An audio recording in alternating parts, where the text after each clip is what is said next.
Let's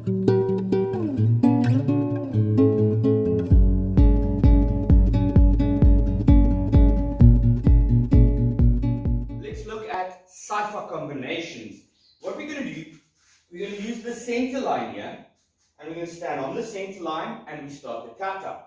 And from a discussion I had with one of my students where there's a misunderstanding as to where to look, we're going to use the center line here as in relation to which we're going to step our angles and also where we need to look. So when I do the first movement of the kata, I'm stepping off that center line, but I'm looking in the direction of the center line. I'm not looking that way, I'm not looking that way, I'm looking in the exact direction of where the center line is in relation to me.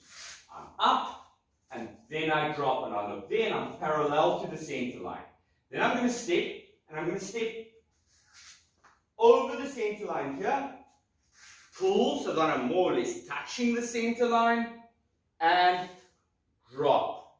Then I step, up, drop, step, up, drop. And now just to change direction, we hit the other way, we go again. Step, drop, step, drop, step, drop, change again.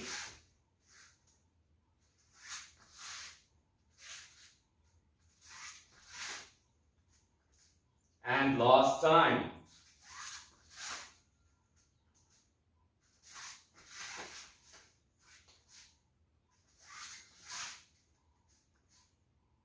Right, so that's the opening movement of the kata. It only does it 3 times, but you can go on the beach, draw a line in the sand, and practice over and over and over to step at those angles. Right, for our next one, we're going to use the center line again. But this time, I'm going to use the line for the positioning of my heel in relation to my toes. So from here, if you look, heel in line with toes. From this position, the leg that's straight, arm blocks down, up arm against the body, but the hand away from the body. I'm pressing away. Other hand is up, one fist away from the body. I'm pressing out. Lift the knee, kick. Now, imagine a second center line there, where I step, and again, heel in line with toe. I block down, I block up, I lift, kick, and step, block, lift, kick, step, block, lift, kick, step, block, lift, kick. Let's do it again. So, make sure, toe on the line, heel on the line. And that's more or less the position you're going to keep for this combination. Looking, okay. The easiest way for an instructor to say where to look is look over your shoulder. The problem comes in when now the student goes and has the shoulders there, and they're looking over the shoulder because that's what the instructor said. So it's better to explain the relation between you and your opponent. Where is your opponent? My opponent is here in front of me, and I move to control my opponent. My opponent is now here. It's not that in the fight I'm going to expose my face and throat and neck and eyes and everything to look at the opponent, but the kata needs to give you an indication of where are you fighting, what are you doing? Because there's no one here at the moment, you need to visualize it. And that is when the kata says, look there. So as instructors, we tend to say, look over the shoulder. But that's there, and that's wrong. The guy's here. So make sure, if you're teaching someone, that you do it in relation to the imaginary opponent that you are fighting. So, from this position, here, look at the guy you're fighting there. Knee kick, kick, foot down, slide, control the opponent's arms, look at the opponent. In the real fight, hide make sure you're safe. Press against his neck and his shoulder. The kata wants to teach you, where's this imaginary opponent? And it does so by focusing on your eyes. Look, lift, kick, slide, look, lift, kick, slide, look, lift, kick, right. Let's get to the next combination. Our next combination is the step across turn. So let's take the center line again as our starting point. We've just pulled, double punched, down. We step across. Now, when I step across, when we do this in Sanshin, when we do short stance, step across in Sanshin kata, this movement becomes a sign that you're bumping your opponent. I'm bumping. I'm trying to off-balance my opponent. When we do the longest step, it is my belief that you're using that for a throw. You are getting your hip against your opponent and you're moving in because you want to now expend that energy of turning to throw your opponent over your hip. There might be other explanations for it, and I'm always willing to learn. But just from a practical point of view, if I'm seeing the kata against an imaginary opponent here, I've maybe just done a headbutt, leg is in front, move in, and just throw him over my leg. So it's a pretty simple explanation, and that seems to be working for me in life. Keeping it simple and trying not to overcomplicate movements to look fancy. So, from this position, we just strike down with the little finger into the palm.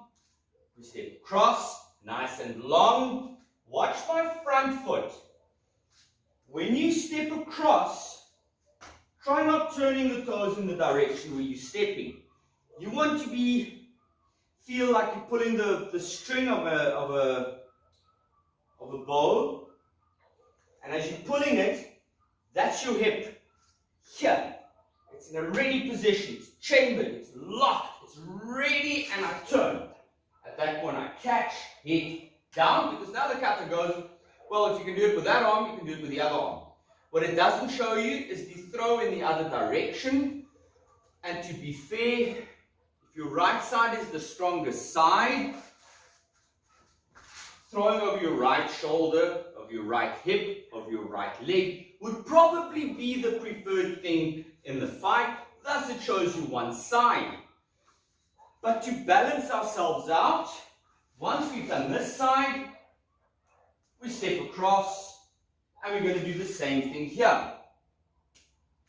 So let's do that same combination, and we're going to be traveling up and down this line. So from here, also I'm using the center line now to show where my front foot's going. It's not pulling in, it's stepping big across, pull, hit, down, step, pull, hit, down, step, pull, hit, down, step, pull, hit, down, and then you can change legs, and we go the other direction, step, pull, hit, down, step, pull, hit, down, and you continue back over the line. Right, let's go to the next combination of Saifa, and that is this movement in the kata. So, there are two different ways of sweeping that the kata is showing. And this might be overcomplicating things, but I've thought about it a bit and I don't think so. So the simplest way would be saying both feet are teaching you ashibarai. I'm sweeping my opponent's foot, clearing the arm, pulling him in and giving him a punch. But look at where the first one starts. The first one starts from Zenkutsudachi. Does a very big movement. The second one, very small movement. And in my mind, The first one would be, if I'm engaged with my opponent here, pulling to the front foot here, to my opponent's front foot, and sweeping that leg out. Very judo type of movement. It's a very, very classical judo way of doing ashibarai. Then the front one is just a small knocking the foot out of the way and hitting my opponent, or clearing the arm and then hitting my opponent. So it is, in my mind, if I'm looking at my invisible friend here, first technique, big, clear, hit. Second one, small, hit. We go back again, big, small, and we do it again. Big, small, and last time, big, small. And I think it's important to practice it like that, because if you are an orthodox fighter, you start with your left leg in front, this would be the big movement, that would be the small movement. Okay, let's move on. We look at the ending of Saifa. So, Saifa's ending starts with, again, from an orthodox position, moving in, clearing, hitting. And it's important that my right hand's doing the clearing and my left hand's doing the hitting, because from this position I want to slip past and use my strong hand to control my opponent, or possibly finish the fight forever. So, let's start from, it does start from Haigurach here, but let's start from Sanshin, slowly start bridging the gap between our combinations and our applications. So from here, step, punch, then step forward, drop the hand, pull, block, push. I say block because that's kind of how I was brought up in karate. This is a block, but it's not a block. It is the energy you're receiving from your opponent. This, in actual fact, is snapping the neck. So it's easy to call it a block. Understand, I do that out of habit. It is not a block. So, left leg in front, Sanshin, step, punch, step. Now, before I do that, watch what my right foot is doing in this combination. So, we step, punch. Now watch this heel. Here's my center line. If I do not do anything with this foot, or I move it wrong, I will be stepping outside of that center line, or off that center line. So watch what the foot does. It turns the heel onto the center line. So that when I step with my left foot now, I will be brushing against my opponent, bumping my opponent, and really sticking close to that person's body. Upon which time I turn, and I should then be right behind them, in line with their spine and coccyx. Pull in, snap the neck, push out. Let's do one last time. Left leg in front. Understand why left leg in front, be it from the Haigurach, be it from the Sanshin. This is my preferred position to fight in. I move. I'm hitting with the left. I'm hitting with the left because I want to clear with the right. Turn my foot in, step on the center line, drop the hand, turn behind. I'm on that center line, pull in, block, push. Right. Enjoy those combinations, have fun with them, and then start looking at the applications of this kata.